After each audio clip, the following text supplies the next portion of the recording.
Здравейте и добре дошли в поредния епизод на най-мъжкия подкаст на Теодор. При мен е човек, който притежава истинска магия. Печели с играта си сърцата на толкова много хора в България, в Португалия, в Германия, а и в цял свят. Дълго време той е мотора на националния отбор по футбол и благодарение на него всъщност ние сме се наслаждавали на толкова много успехи. Аз съм истински негов фен и трябва да си призная, че ако има халф, на който истински съм се възхищавал и съм искал да боря с толкова като него, това е бил той. Представям ви Красимир Бълков. Добре дошъл. Много е приятно. Много ми е приятно да се види. В най-мъжкия подкаст говорим за всъщност какво е да си мъж. Вие сте минали през... Тоест ти. Да, нека си говорим на ти. Нека си говорим на ти. Ти си минал през изключително много перипети. Още като футболист. Започва кариерата ти във Велико Търново, после отиваш в Лисабон. Печелите голяма слава и любов в САЩ 9-4. Все още хората ви гледат по улиците като божества. След вас няма такова нещо. И не се знае кога ще се случи. Така е, но това е свързано с много лишения и с много работа, с много труд. И разбира се, с постоянство. Ако не си постоянен в това, което правиш и в това, което имаш като цел да постигнеш, много трудно може да направиш това, което направихме ние, златната генерация, която... Талант или работата? И двете. Нали? Талант трябва да има, но само с талант не става. Има много талантливи хора, които не успяват, защото не искат да се трудят. Тоест тук трябва вече и характер. Характер, това е изключително важно, особено в спорта, да имаш характер, амбиция, воля. Как разви твоя характер? Аз това се замислям, нали, в момента гледам много момчета, тичат след топката, свършат тренировката и си тръгват от игрището, забравят за футбол, отиват на игрите, едно, друго, трето, пет. Докато преди си спомням, живееха на игрището. И може би самото възпитание към спорта и отношението към работа е било друго. Има ли нещо такова? Света се промени много. Значи аз съм, те се нарече чедо на... Моите успехи са дошли там някъде 80-90-те години, които бяха по-различни от сегашните, определено. Социалните мрежи, тая дигитална и този свят, този отворен свят го нямаше тогава толкова. И това е едно предимство за нас е било. От една страна, нали, сме били много по-назад от всички други развиващи се държави, но от друга страна това е било предимство, тъй като сме били съсредоточени и концентрирани изцяло в това, което обичаме да правим. Вие бяхте това е било футбола. Много силно поколение, което означава, че в този случай не е случайност или просто да се създаде ето така един фамозен халф. Имаше тогава, нали? На всеки един пост имаше поне двама, които бяха страхотни футболисти. На твоя не де, но като цяло. И на моя имаше футболисти. На всеки пост имаше по един-двама футболисти, но изявените футболистите останаха тогава, даже след 1994 година. С едно ще слуха, че, което не е вярно, че на треньора му е било много лесно, защото е знаел от самото начало кои ще играят. Така че интересното беше в тая генерация просто, че всеки един топ футболист, който имахме, беше на съответния пост. Никъде не се застъпваше с друг топ футболист. Да. Нали, Стоичков си беше вляво, Костадинов си беше вдясно, Пенев си беше отпреде, Сираков също отпреде, аз и Лечко в средата, Златко Янков отзаде. Не си биехме постовите. Фактически нямаше тая конкуренция. Ако да кажем Лечков и аз бяхме на едно място, ще бъде ужасно. Нали? Един да стои на пекта, другия да играе. Ако Стоичков и аз също бяхме за едно място, ще бъде също убийствено. Но всички бяхме нагласени, тъй както Мичман каза на 93-та година след победата ни срещу Франция, Господ си знае работа, Господ има Господ, българина е Господ. Тогава беше Господ. Това беше една поредица от събития. Нали, аз си спомням. Те Франция загубиха от Израел, така ни се даде шанс на нас всъщност да си решим мача в в последния квалификационен матч изобщо. Вярвахте ли, че ще се случи? Наистина, защото той вяра. Вие бяхте страхотни футболисти. Факт, но и французите бяха страхотни като отбор. Ето, значи, да свържим приказката с мъжкото. Ако ти не вярваш, ако нямаш тези мъжки качества, нали, амбиция, характер, вяра, няма как да постигнеш нещо. Без вяра не се постига нищо. Само с късмет не можеш да постигнеш нищо. Дори да имаш някакви качества. Така че ние бяхме доста индивидуално силни характери, които, нали, имаха своите проблеми извън терена. Аз ще да попитам как имаха своите проблеми, защото това е мъжкото, нали, не може и някой си пасва с един, друг си пасва с друг. Така, но интересното беше, че тези характери, когато бяха обединени долу на зеления терен, те просто нямаха никакви егоистични, нали, настройки и всичко беше в името на победата. Дори да е имало конфликти, което е имало, нали, те са били в името на успеха. Победихте тогава и всъщност отдъхнахте ли си как те свършихме си работата? Или всъщност казахте, добре, стигнахме до тук, ще постигнем повече, нали? Още ето, каква беше мотивацията след този матч? Мотивацията си беше винаги една и съща. Ние отивахме с много така лежерно присъствие, без напрежение, без някакви топ очаквания, защото все пак сме една малка нация. Да. Но знаехме от другата страна, че може да бъдем равни с всеки един, с световни шампиони, с европейски шампиони. И това си го знаехме вътрешно в себе си. И така с едно симпатично настроение винаги влизахме в мачовете и затова и ни даваха на световното първенство като някакъв пример на Кроев, Бог да го прости, беше казал, българите играят организиран хаос. Да, точно така. Даваха ни по басейните, като бяхме, нали, как се разтоварваме след мачови и така. Нали. Неща, които малко са по-неспецифични в съвременния професионален футбол, който, нали, доста се промени. Но това не беше нашия стил. Но това не изключваше тренировките отдадените между мачове. То без тренировки, каквито и да са били те, без тренировки няма как да постигнеш успехи. По-различни сме били от другите и може би сме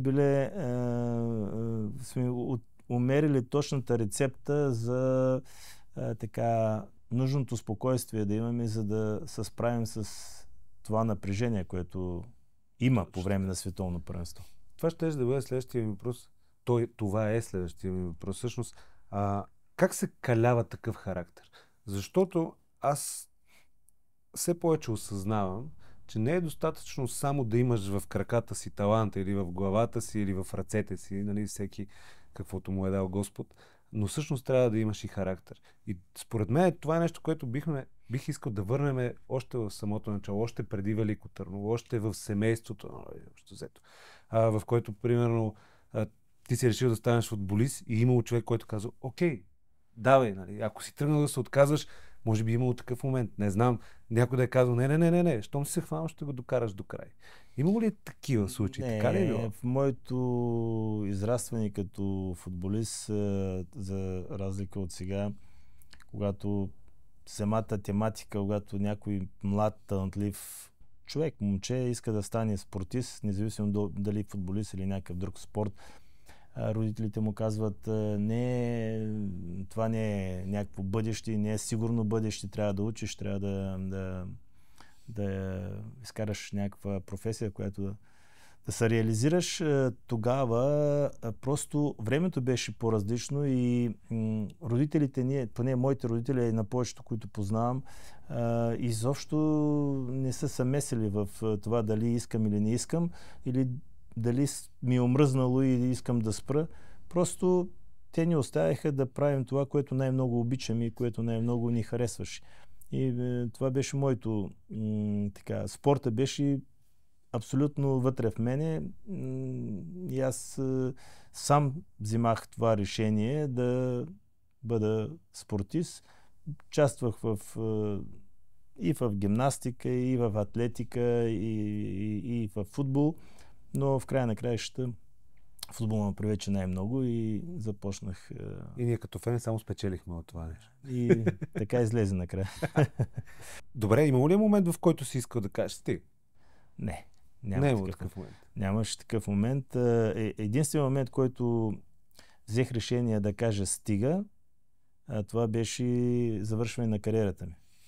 Точно в този момент. Аз си го спомням, това беше най-великият бенефис, който съм гледал за българин. Сериозно, отвътре много емоционално. Направиха го изключително. Нали? Все пак Германия е локомотива на Европа. Поне беше до сега. Сега вече може и да малко да позакъса в малко много в криза. Стана много. Европа се обединява, станаха много правилата различни, но те направиха един изключителен бенефисен матч, който ще се запомни, и аз ще го запомня с много дълбоки чувства, защото не съм очаквал да имам такъв завършек на кариерата си. Аз си го спомням и си мислех как е възможно един човек да постигне така, да накара хората да чувстват такава любов, такава съотданост към него. Те бяха напълнили стадиона, скандираха през цялото време. Дойдоха една плеяда звезди и през цялото време си към добре, той не може да се откаже сега, нали точно. Обаче вече беше взето решението. Така. Не, решението беше взето и то беше много трудно решение, защото се класирахме за Европейското първенство 2004 като... Точно така, да. Значи, то последното на големия последен форум, който се класирахме, 2004 с мое участие и доста трудно решение да се откажа от футбола, да не ходя на Европейско първенство, но тогава нещата бяха паснали малко или много с малко проблеми, които имах в семейно отношение. Тогава се разведах с бившата ми съпруга и всичко стана една такава по-български каша, че наклониха везните към приключване на кариерата сега, в този момент, и започване на друга кариера в треньорската професия. Това е много странно. Как си останал изведнъж любимият ти спорт, който е свързан с хиляди хора и в къщи изведнъж оставаш, както каза, сам, нали? Не оставаш сам, но това е част от живота. Не може, не съм първи, нито последния ще бъда, който му се случват тези неща. Въпросът е, че когато това нещо пасне с кариерата ти, която е била така доста добра до този момент, нали, много по-трудно се вземат решения, отколкото ако не. Но пък един мъж като каже нещо, то трябва да се случва, нали така? Аз съм по принцип овен и с рогата напред. Вземам бързи решения, между другото. Не съм някой, който се колебае много и търся от ляво и дясно. Нали, съветвам се, но обикновено вземам бързи решения. Баща ми на 17 април овен. Значи знаеш за какво става въпрос. Точно ще да кажа. Веднъж като реши, не може да си обърне. Дори и да не е прав, няма да си обърне решението. Долу горе. Съжалява ли си за това, че не продължи още 1-2 години? Имаше футбола в краката ти, със сигурност. Не. Аз и тогавашният треньор Феликс Магат и той ми казва, вика, ти си луд да прекъснеш кариерата си сега. Имах възможност да играя още поне 1-2-3 години, въпреки че бях на пределна възраст, бях на 38 години, когато завърших кариерата си. Да, и все пак. Да, и все пак можех. Бях фит и нямах проблеми. Но искаше ми се да я завърша. Тогава станахме и втори Шампионска лига, най-доброто класирани. Купата взимахме преди това с Штутгарт. Това ма подведи малко смисълта. Завършвам кариерата си като на върха и по-добре да започна другата си кариера с един много качествен учител, като Феликс Магат. Влезах в треньорския щаб. Беше негов помощник, да. Бях негов помощник. Година и половина. И не съжалявам, да ти кажа. Не съжалявам, защото човекът погледне назад, винаги може да види неща, които не е направил и които е можело да направи по друг начин. Но по принцип, когато гледам назад, мисля, че трябва да сме доволни от това, което сме направили. Защото в края на краищата има нещо, което става за нас. Тоест ти оставаш повече реалист. Нали? Умерен оптимист, така да кажем, и живееш в настояще. Аз съм балансиран по принцип човек и гледам да бъда винаги като една десетка, умерен. Такъв ми балансира между тези отзад. Да, отпред и отзад. Едните викат дай напред, другите викат връщай назад. Какво да направиш? Обаче ти си решаваш какво ще стане. В края на краищата Овена решава винаги сам. Кои са хората, които изградиха характера и футболиста? Се връщаш да ти назад, кажа, освен семейството, което е много важно и което при мен е винаги било една голяма подкрепа, особено в тези години, когато живеехме в друг строй. Освен тях, разбира се, за това, което съм в момента, имат голяма заслуга треньорите ми в детско-юношеската школа, които са били най-вече Васил Матев и другите, които са също помагали. Във Велико Търново. Да, във Велико Търново. Аз там съм израсъл като футболист. След това Жоро Василев, който е известен също като един от малкото треньори, който е печелил шампионски титли с ЦСКА и с Левски. И с Етър. И с Етър. Нали? Вие бяхте страхотен отбор тогава. Което е така малко се случва в българския футбол. И всички треньори, които са минали, да се почна да ги изброявам сега, Боби Робсън, Карош Керош, аз дори не Феликс говоря Магът. само за треньори. Аз говоря и за хора, които са били около теб, както е бил семейството ти, приятели. Ами ви сега, на моя живот е свързан изцяло с професионалния футбол и повечето хора, които са ми дали някаква насока в живота и начин, в който аз да бъда в бъдеще и да изглеждам такъв и да имам някакви цели и виждания за живота като цяло, са били повече хората, които са били покрай спорта. Покрай спорта са най-вече са били треньорите, които съм работил с тях най-вече и футболистите покрай мене, които са били. Разбира се, имаме приятели, които и то доста приятели, в които опитвам се от всеки един да взема по нещо, което ми пасва и което е нещо по... Най-близките ти приятели от спорта ли са? Или може би от бизнеса? И от бизнеса имам много приятели, и от спорта имам много приятели, макар че спорта вече си жив бизнес. Да. Но от всяко естество имам приятели. Важното е тези приятели да са хора, които обичаш да бъдеш с тях, да ти пасват на идеите, на вижданията, на мисленето, на комуникацията. Казват, че приятелите трябва да бъдат на нивото, на което си ти или което искаш да бъдеш. Да, това... Мислил ли си за това, когато си вървял? Не съм го мислил това. Аз винаги и приятелите си, и всички неща, които вземам като решение, ги вземам по собствено усещане.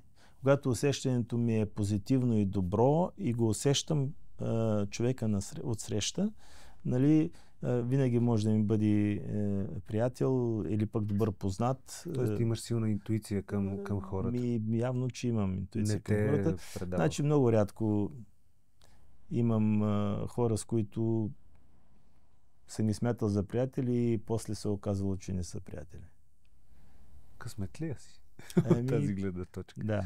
Има и такива, ама са много малко. Няма само хубаво. Разбира се. Нали? Живота е пълен с позитивни и негативни неща. Ама като цяло си е хубаво да си продължава.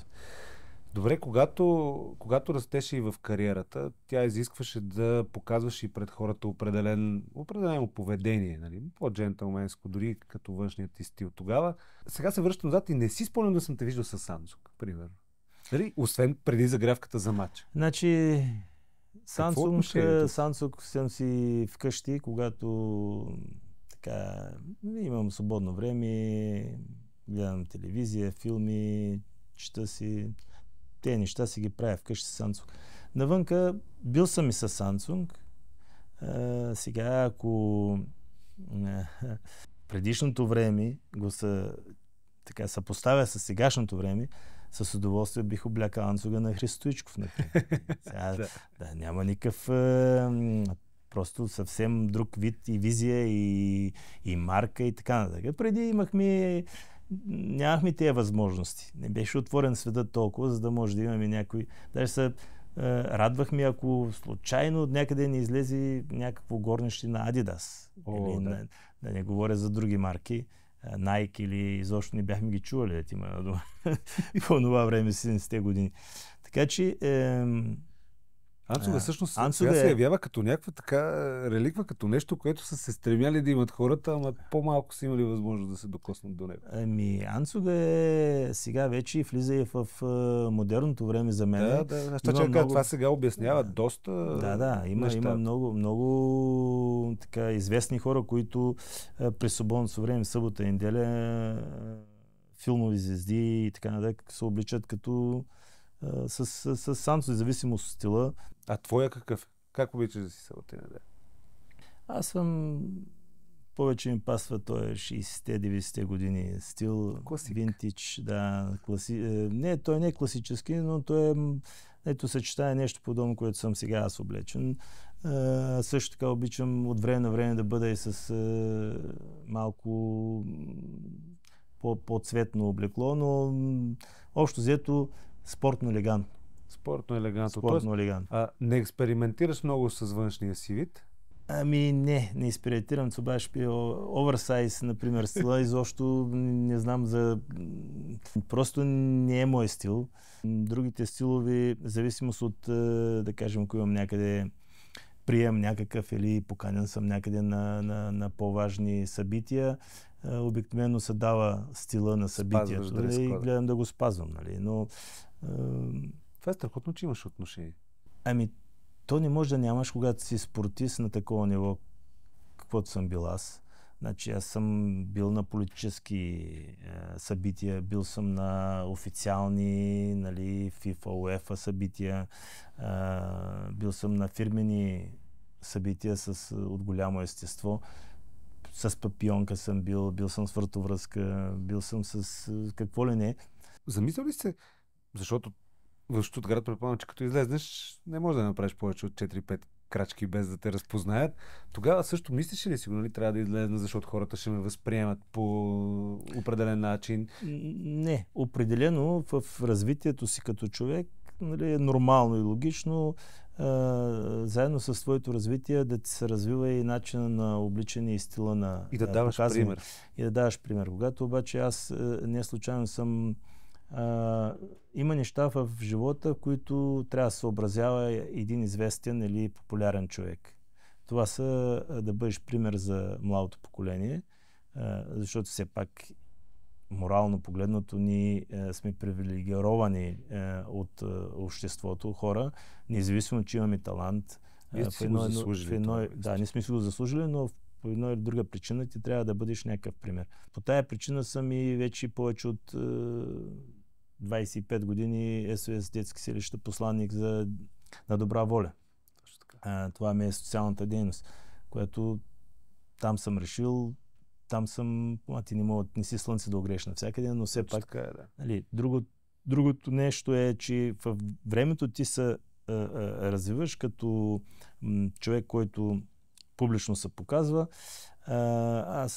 Моето развитие е било винаги малко по-консервативно от гледна точка на това, че не съм се обличал много с изкрящи цветове, нали? Но винаги съм имал така някакъв печат върху облеклото си, или сако, или обувки, или колан, или някакъв аксесуар, който така е малко по-нестандартен. Да отличи. Да. Значи, замислям се, че точно това ми е правило впечатление, колко си балансиран и във външния си вид, но и когато говориш с хората. Има ли си нужда да изригнеш по някакъв начин? Защото, как да кажа, тази дипломатичност е чудесна, но тя не те ли взривява по някакъв път отвътре? Значи много трудно, защото преди, като бях по-млад, да ти кажа честно, изригвал съм на несправедливости. Както всеки един от нас, може би. Сега ще кажа един случай. Още когато не бях излязъл в чужбина, може би 22-23 години бях, И така бях с моята бивша съпруга на Златните пясъци, мисля, че беше това. И то на един от хубавите ресторанти. Влизам и търся маса за сядане. И гледам 2 свободни маси. Отивам и питам, може ли да седнем? Те казват, не, те са резервирани. Няма резервация на масата, няма нищо. Нали? Още млад футболист, не ме познаваха така долу-горе всички. Тръгваме да се връщаме и отиваме малко по-напред. Се връщаме. В един момент гледам някакви чужденци идват. И те започват да питат, има ли маси, има ли събъдност. Заповядайте, веднага. Нали? Те са ви преценили колко струвате, така да го разбираме. Не са ме преценили. Просто хората тогава, нали, знаеш, сервиторите си бяха шефови. Да, те знаят колко пари ще вземат от чужденците. Колко ще вземат от българите. Точно така. Да. И мен тая несправедливост много ме засегна. И аз се върнах. Както бяха седнали чужденците на масата вече. И аз обърнах масата с столовите. И извиках управителя. И ме настигнаха на втория етаж. Вече с почест. Нали? Ама това е много важно да го правят. Всъщност има едно вярване, че всъщност не е, нали, злото е голямо, а злото го има, когато т.е. или лошото е така. Кажем и несправедливостта има, когато доброто спи. И не взима мерки. Тогава всъщност си направи услуга на някой друг. Оправи на услуга на управителя да си гледа сервитьорите. И едва ли следващите, които са дошли, са ги върнали толкова бързо. Сигурно са ги върнали, защото тогава такова беше времето. Да. Малко по-различно. И все пак се почувства по-добре, нали? Защити себе си. Много се почувствах по-добре. Значи, точно за това, което ти ме питаш, че ако в един момент експлодираш и, да кажем, събираш някои неща в себе си и експлодираш заради някаква несправедливост, ти се отпушваш, нали? Има този момент. Тогава е оправдано също. Това е оправдано. Ако е нещо, което не е за дребно нещо да експлодираш, аз съм над тези неща. Даже не искам даже много често не влизам изобщо в дискусии, защото знам, че няма да доведат до нищо, а просто игнорирам темата. Кой спомогна за стила ти, за да го формира? Или сам си? Ти си self-made? Да. Така ли? Сам, да. Добре, съпругата, някоя дама няма ли, която да е помагала с гардероба на нещо? Гледай сега, аз от 16 годишна възраст съм излязъл от вкъщи по това време, което не беше нормално. Живял съм самостоятелно. Това е било в пансиона вече към в квартира. В квартира живях. Да, в квартира живях, защото тогава такива бяха нещата. Нали? Аз вече 17 годишни бях в мъжкия отбор. Още ходих на училище и така. И реших, че трябва да бъда самостоятелен, като всички млади, амбициозни младежи.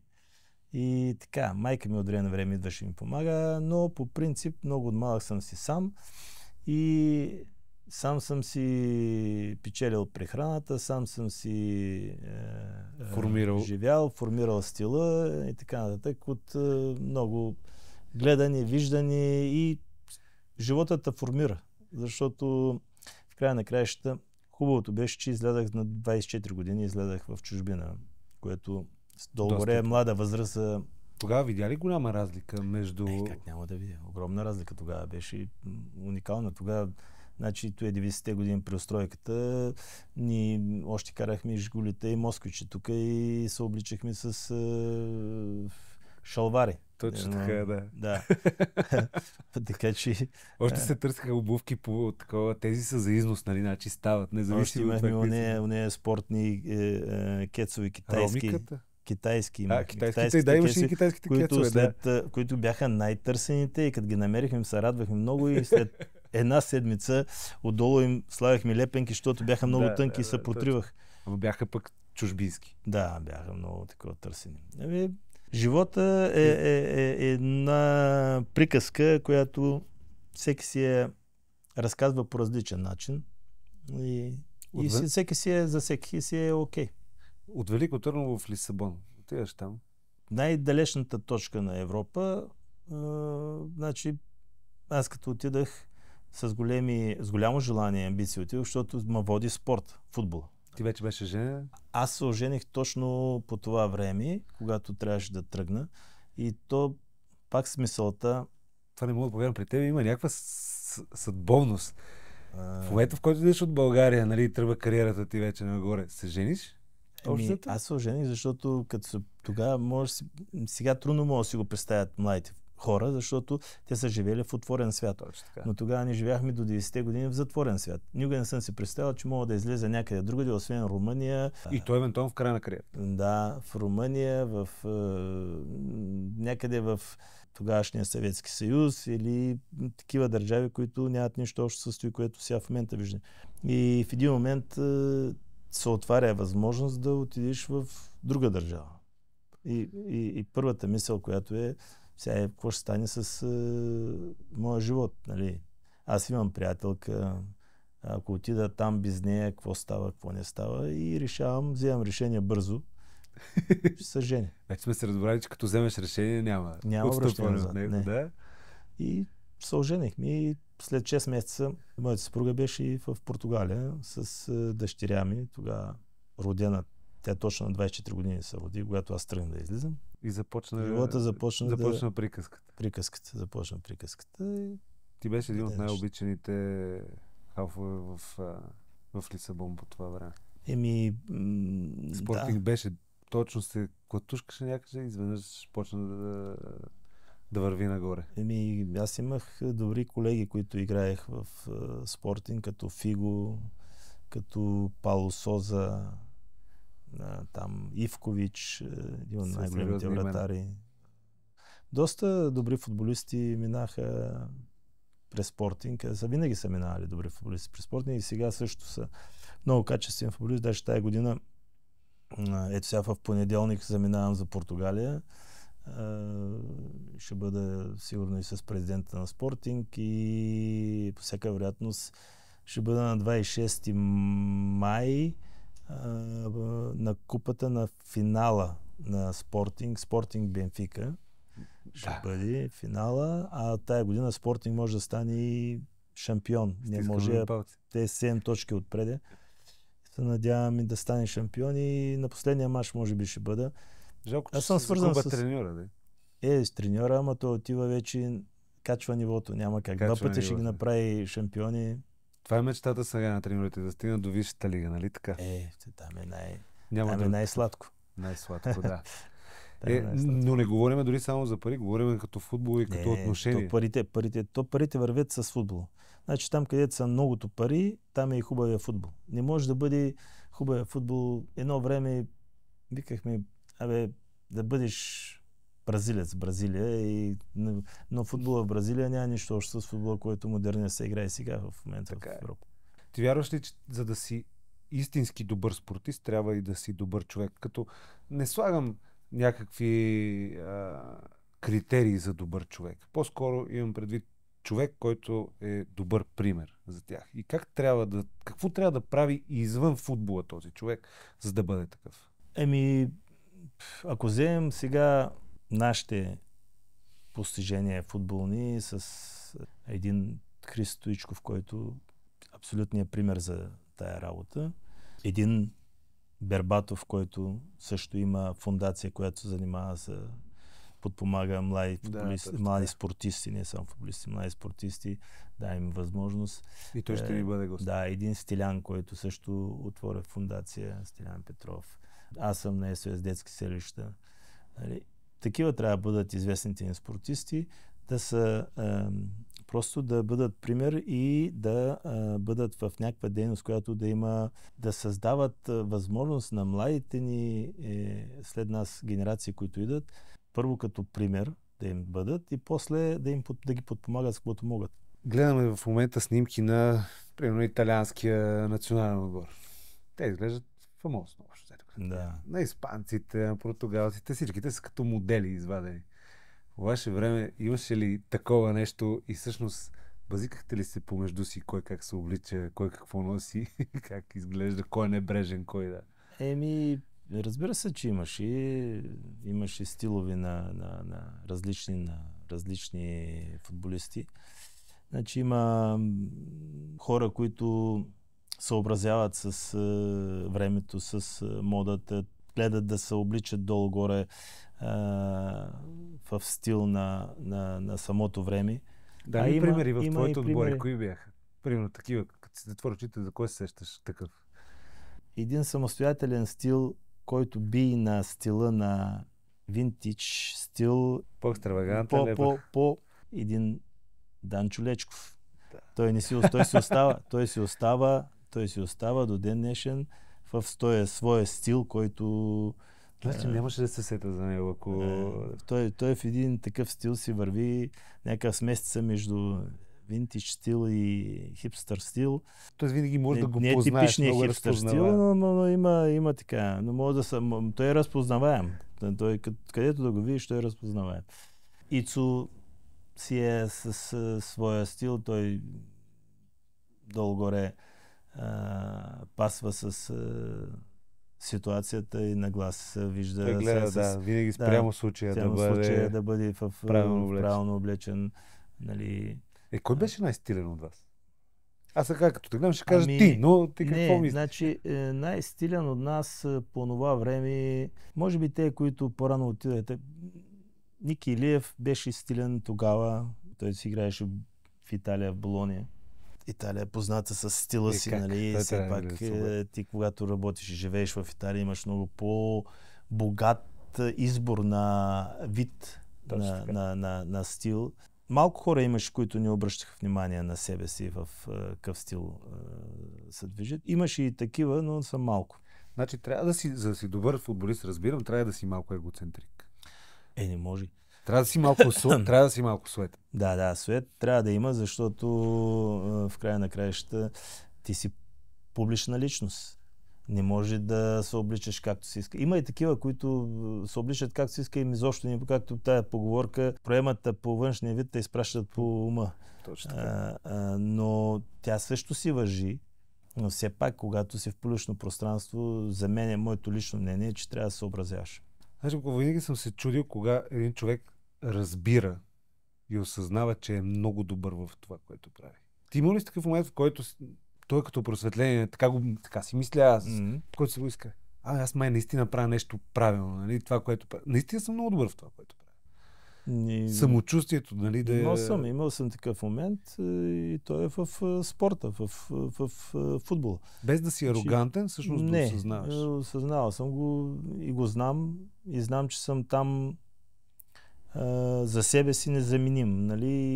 И с отворени гърди мога да говоря за каквато и да е тема и за каквато и да е ситуация в футбола, без да нарушавам, разбира се, мнението на другите, но има неща, за които никой не мога да убеди, че е по друг начин. Аз за това не се и съмнявам. Да. Добре, по-трудна ли е тренерската професия от това да си футболист? Носиш отговорност за много повече хора. Така ми се струва. Тренерската професия е много по-трудна по простата причина, че ти можеш да бъдеш добър треньор. Това е моят опит. Ти можеш да бъдеш добър треньор, но ти зависиш от много хора. Не говоря само за футболисти. Да? Да. Значи, говоря повече за ръководители и собственици. Да, ръководители и собственици. Защото един треньор може да си покаже способността и на това, което той като фантазия, идея и виждане за футбола има, само ако се остави да работи спокойно и в спокойна установка, без да му се прави никакъв анализ на първия месец или мнение даване на втория месец или каквото и да е било, което го правят много в България. Те трябва да вярват в процеса. Ние просто трябва да оставят треньора. Като вземат един треньор, те знаят кой е, знаят каква виждане има, каква философия има и трябва да го оставят да работи спокойно с кадъра и с футболисти, които са му дали и разполага. А не във всички отбори, като един път загубиш или един път равен направиш, започват съмнения, ама той правилно ли, ама той грешно ли. Това футбола е като в бизнеса. Значи правиш бизнес план по принцип за 5 до 10 години, за да изкараш някаква печалба. Футбола, нашите собственици и ръководители искат да печелиш от първия ден или от първия месец. Няма как да стане тая работа. Или пък ти печелиш обаче не му харесва начина, по който ти го правиш. Не е убеден в това, което. Да, не е убеден в това, което правиш и започва да ти го натрапват, започва да ти го споделят много пътя през тези дни, през тези месеци и това убива футбола. Това не може да... Значи треньорската професия в България специално е паднала до такова ниско ниво, че просто не мога да я сравня с треньорска професия. Повече го сравнявам с човек, който е някакъв работник и някакъв служител. И не защото няма специалисти, а защото всъщност има твърде много... Другите са твърде големи специалисти. В кавички. Точно така е. Не защото няма специалисти, защото не се дава на специалистите да покажат на какво са способни. И да ги оставят свободно да развият своята идеология, своя начин и своята концепция на футболно мислене. Искам просто това по някакъв начин да се промени, но ми се струва, че ще трябва да се завърти някакво време. За да трудно ще се промени, но има проблясъци. Един от проблясъците е Черно море. Да, този сезон защото ето Илян Илиев толкова с години, не че той там няма също дискусии и такова, но тези дискусии и тези виждания са в името на растежа на отбора. На местна почва той ти беше горе-долу конкуренция.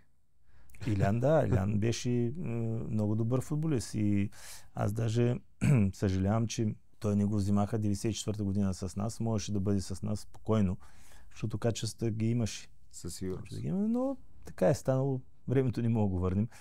Да, наистина. Както каза, Черно море са добър пример за това. Той колко години вече е треньор там? Не знам колко години, но поне едно 5-6 години. Аз си мисля, че ако него го няма в Черно море, няма да има Черно море. До така степен, значи, има проблясък. Той може да бъде там, само той не е. Само тая година, понеже е на трето място сега, заради успеха, който има, го държат. Те просто го държат, защото той има виждане, което си го реализира и го оставят да работи човек. И дори не им струва много пари. Не знам колко пари им струва. Не, на фона говоря на Левски, ЦСКА и Лудогорец. Но както и тази тема, може и да не навлизаме в нея.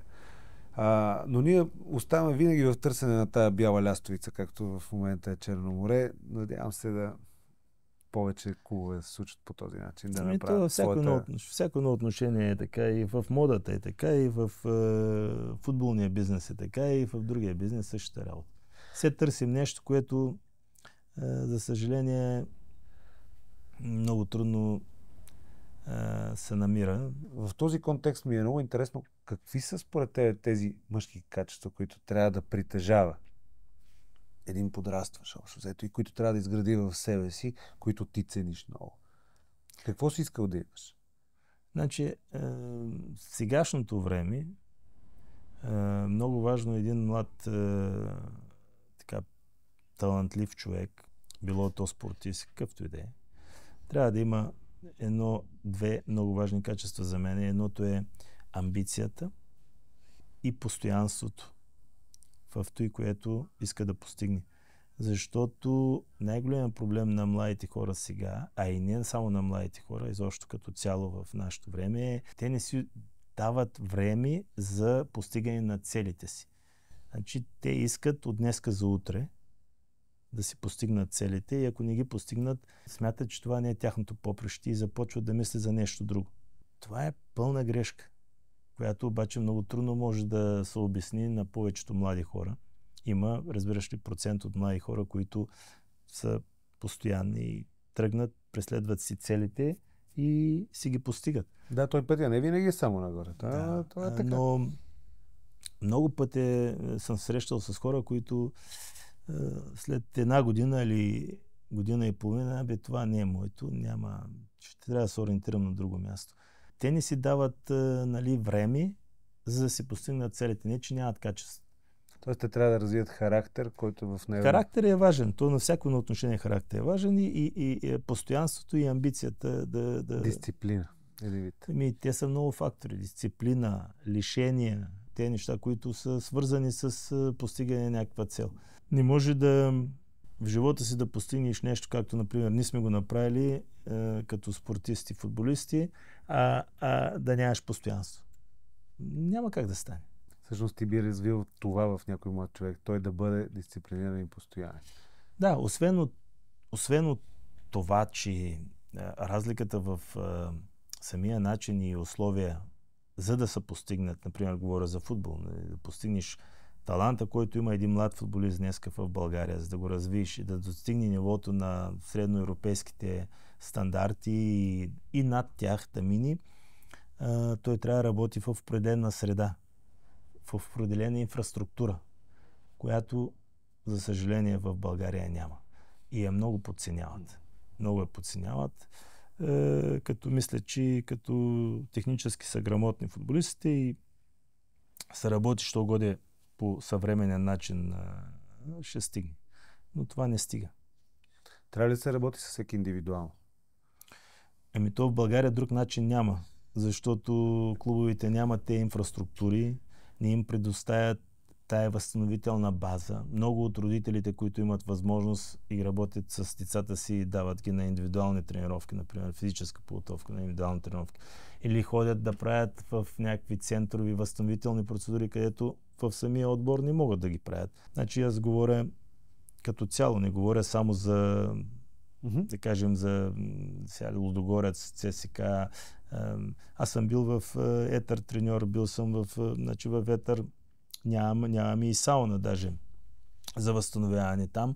Ходим долу в града, имаше място, където мога да се възстановява. Ходим баня. Там да се... Не баня, ходим Да, там. Което, нали, не е голям проблем, защото можеш да го направиш, но един клуб, който иска да бъде в професионалния футбол, това нещо трябва да е стандартно. То не се коментира в чужбина.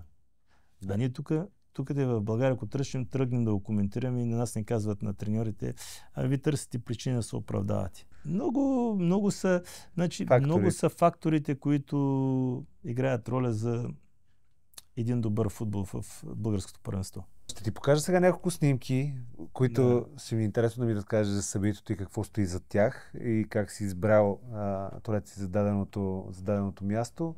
И ще се радвам да ми кажеш кои хора, ако има такива естествено, си ползвал като модели, по които да се обличаш. Нали? Кои ти харесват как се обличаш? Да. Това е абсолютно... Като гледам телефона... Значи, телефона, това е снимка от... В този телефон, това е снимка, може би, от 90-те години, не знам ли? Да, 90-те години. Някъде там е било. 96-та, година, предполагам. Предполагам, че не преговаряш за някой трансфер в конкретния случай, да? Тук съм бил сигурно още идея, знам.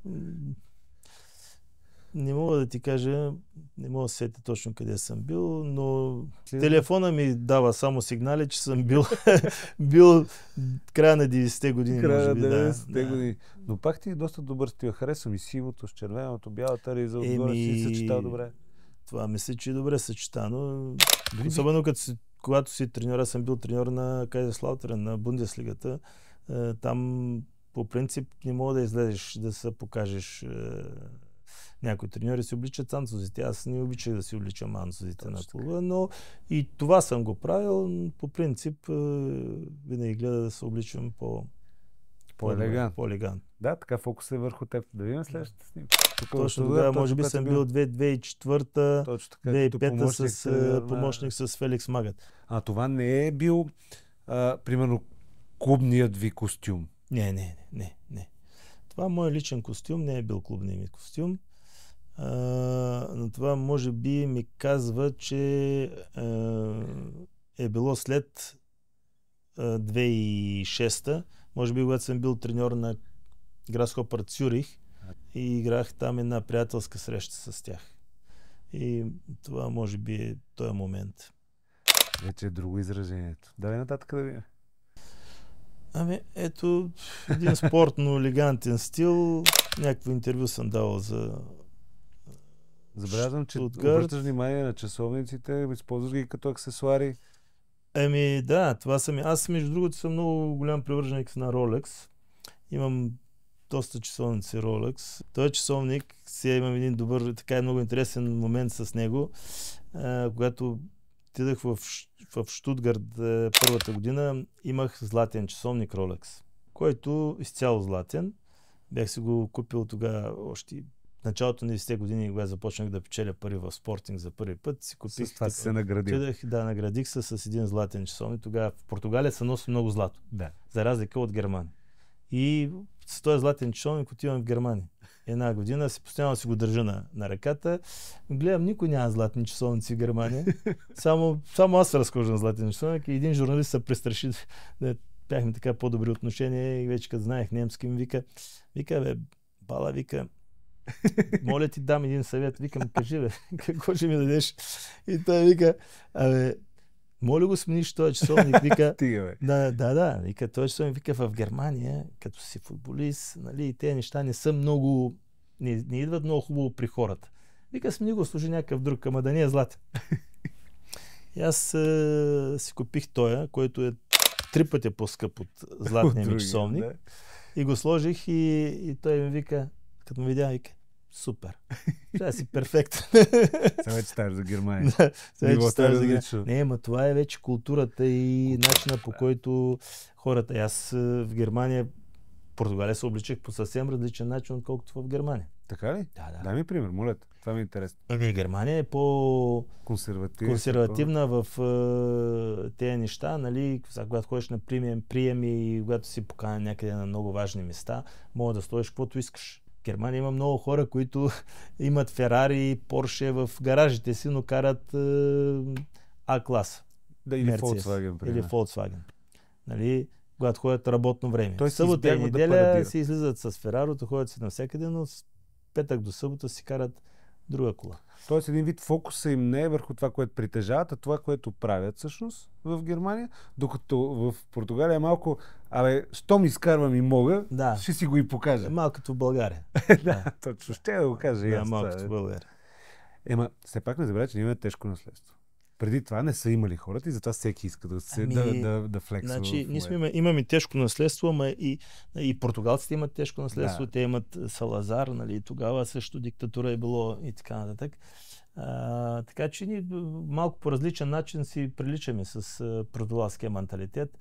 И така, с моето отиване в Португалия беше една добра крачка при да отида в Германия, защото ако бях отишъл директно в Германия, може да получа малко по-голям стрес. По-сериозен шок, на адаптиране. Имаше ли примерно човек, както е бил този журналист? Чувал съм, че принципно има такива в клубовете хора, които ти помагат за адаптацията и те запознават с някакви порядки, маниери или... Да, имаше. Значи в Щутгарт имаше една жена, която говореше португалски и беше свързана с хората, нали, които сме аз, Джовани Елбер, кой беше още, бяха дошли още 1-2 човека, които тя занимаваше с нас при настаняване, при начин на живот, къде трябва да ходим да пазаруваме, къде да се разхождаме.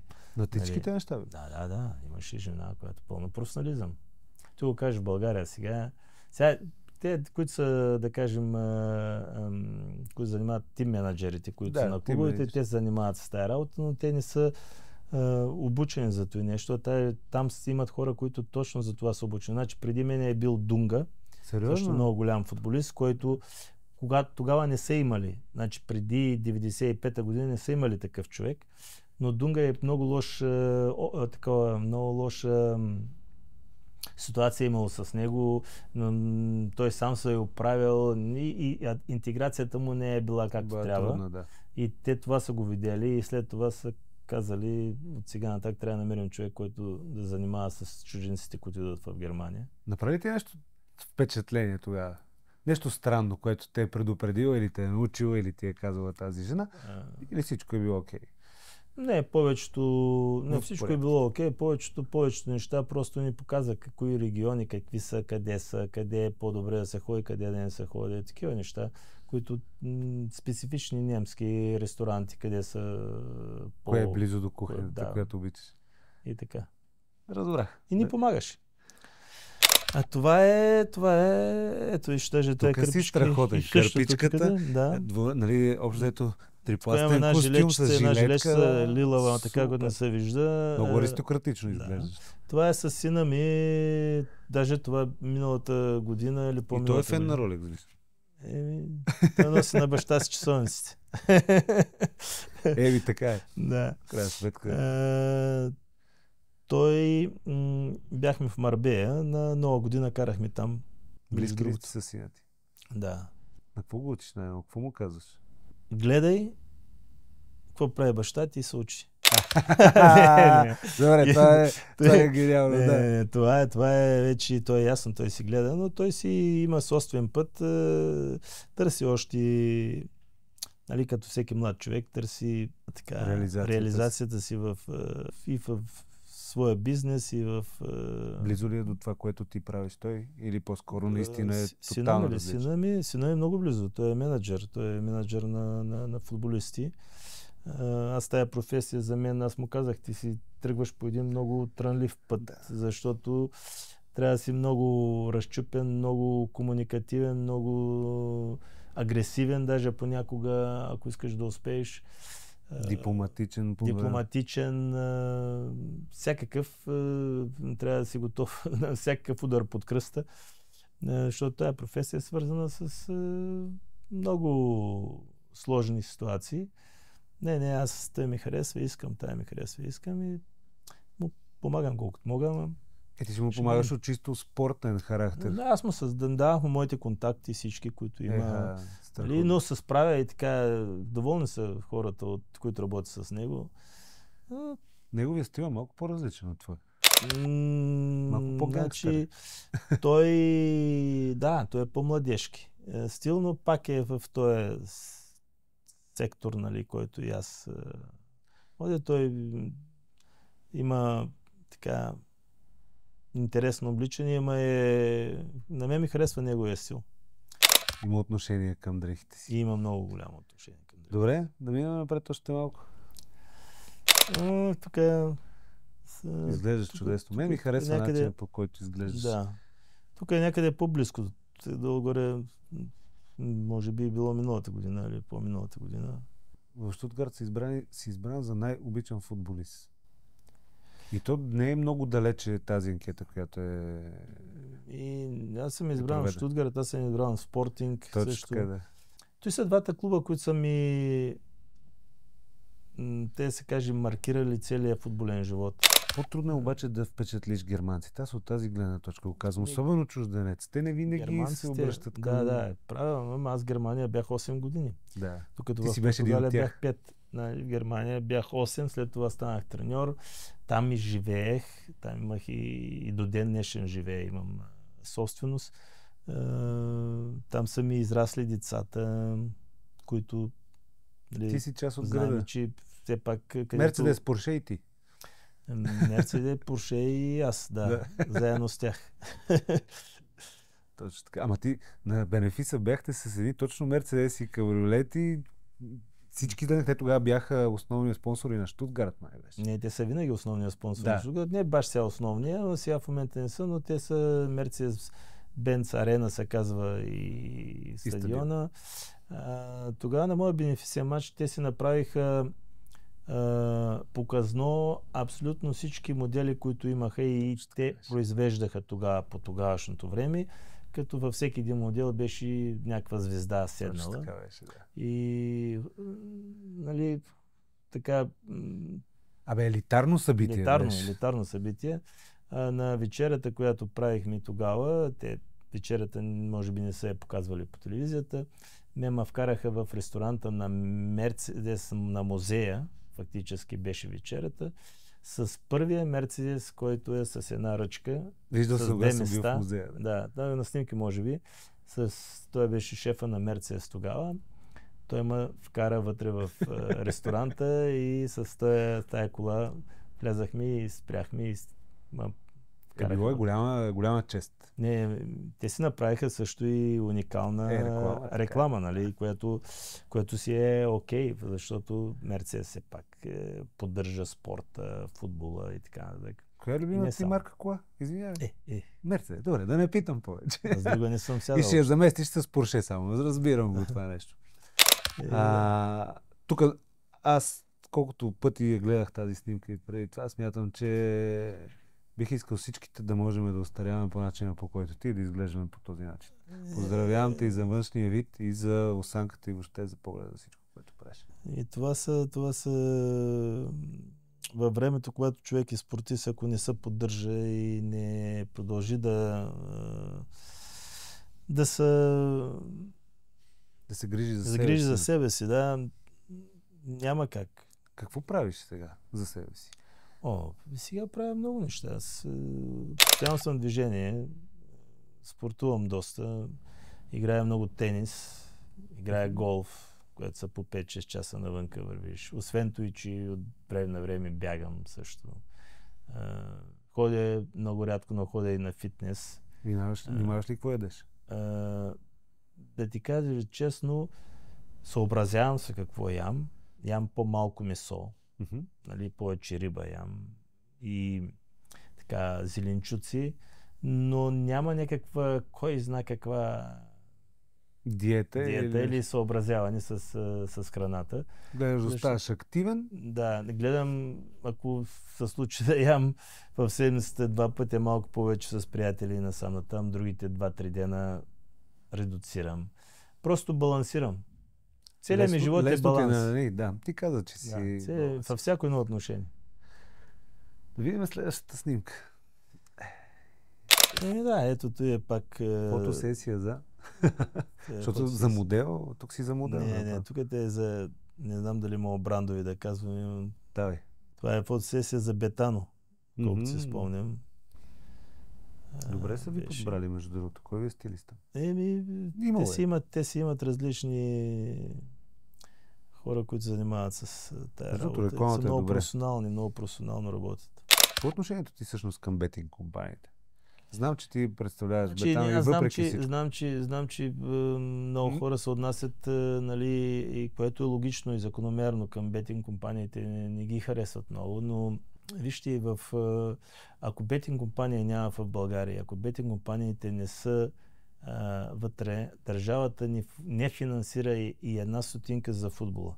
Значи, едно огромно перо, което се дава за развитието на футбола, за мъжкия футбол, за детско-юношеския футбол, така или иначе, защото като отидат парите в мъжкия футбол, тя трябва да ходят за детско-юношеския футбол.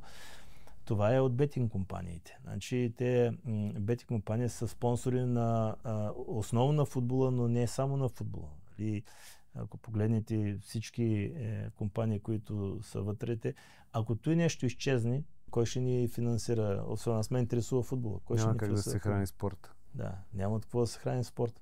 Добре, това е интересна гледна точка при всички положения. Това си живата истина. Може би, това не е провокативно, съвсем откровено питам, защото нали, бизнес, който е изграден върху някаква слабост на хората, нали, това е основният довод за противниците на бетинг компаниите. Сигурно имат противниците, имат си своето право, но за мен е един човек, който знае какво прави в живота, и ако почнем така, не трябва да забраним алкохола, трябва да забраним цигарите, трябва да забраним всички индустрии, които ги има порочни и лоши в нашето съвремие. Значи човек трябва да знае едно. В този живот той сам решава какво да прави. Ние живеем в демократичен свят. Не сме в комунизъм, не сме в капитализъм. Живеем в демократичен свят, който се казва демокрация и искаме да бъде демокрация.